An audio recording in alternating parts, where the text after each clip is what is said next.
علیکم ورحمۃ اللہ وبرکاتہ۔ ابھی فیس بک پہ میں نے ایک پوسٹ پڑھی ہے، حدیث پاک لکھی ہوئی تھی کہ مومن ایک سراغ سے دوبارہ ڈسا نہیں جاتا، تو نیچے ایک کمنٹ کیا ہوا تھا ایک بزرگ شخص نے، اس کی ڈی پی پہ بزرگی لگا ہوا تھا شاید، اس نے کمنٹ کیا کہ وضاحت طلب ہے، تو میں نے ان کو کمنٹس پہ وضاحت کی ہے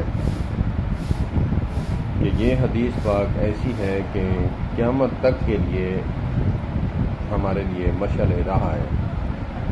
ہر کاروبار میں، رشتہ کرنے میں، ہر جگہ یہ فٹ آتی ہے۔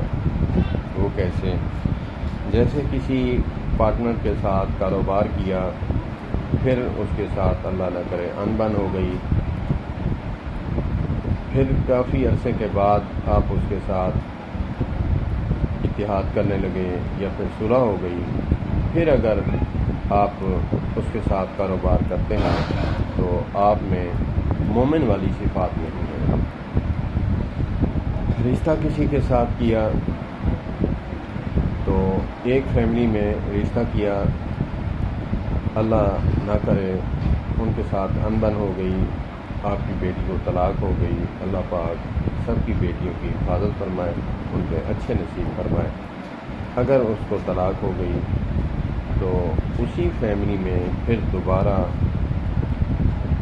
رشتہ کرنے سے پہلے 1000 بار سوچنا چاہیے۔ یہ مومن کا شیوہ نہیں کہ ایک بھائی نے چھوڑی ہے پھر دوسرے بھائی کو دے دے دوسری بیٹی، یا پھر اس کے کزن کو دے دے۔ اسی فیملی میں اسے سوچ کر کرنا چاہیے۔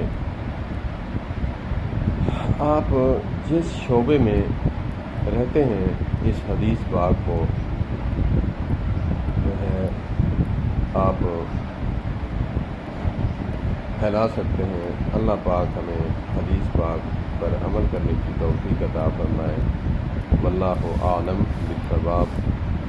اگر کوئی عالم دین میری یہ ویڈیو سنے تو معذرت کے ساتھ میں ہاتھ جوڑ کر کہوں گا کہ آپ میری اصلاح فرما دیں کمنٹس کر کے، یا پھر کمنٹس باکس میں میں اپنا ڈسکرپشن میں میں اپنا نمبر دے دوں گا، مجھے پلیز میری اصلاح فرما دیں اگر میں نے یہ تشریح غلط کی ہے تو۔